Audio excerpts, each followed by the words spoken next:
And as the sun sets and the night falls and them hoes call. خب یوتیوب بیشتر مسابقه استمراره. تو باید استمرارتو نشون بدی که مثلا انقدر سابسکرایب داری، انقدر ویو داری. این استمرار تو رو داره نشون میده بیشتر تا کیفیت کانتنت تو. کیفیت کانتنت به مرور بهتر میشه قطعا و تو باید اون چیزی رو تولید کنی که خودت دوست داری. ولی من اصلا درگیر کمالگرایی شدم که چرا مثلا بک‌گراندم خوب نیست، چرا مثلا به خاطر همین چیزای ساده شروع نکردم که مثلا یه بک‌گراند ساده دارم دیگه. میکروفون تو که داری، صدا تو میشنون با کیفیت خوب، دوربینت هم که داری، حالا دوربین نیست یه گوشیه ولی خب با کیفیت خوب میتونی تولید محتوا کنی. چرا پس تا الان شروع نکردم؟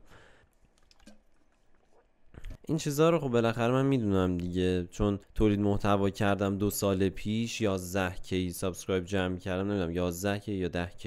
دوباره خواستم بذارم تو همین چنله. شاید بعضیا از قدیمی‌ها باشن، بعضی از ویورا، بعضیا از چه میدونم تو اکسپلور یوتیوب دیده باشن این ویدیومو. ولی خب میخواستم فقط شروع کنم، یه محتوا بذارم، بگم آقا من هستم.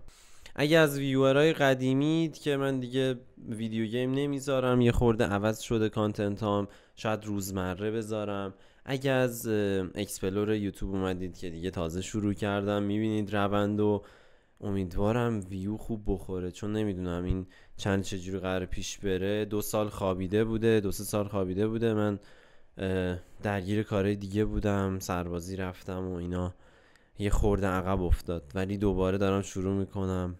بزنیم بتره کنیم چنلو، ببینیم چی میشه. من خیلی امیدوارم که کانتنت های باحالی تولید میکنم. پس لایک و سابسکرایب یادتون نره. تا ویدیوی بعدی میبینمتون.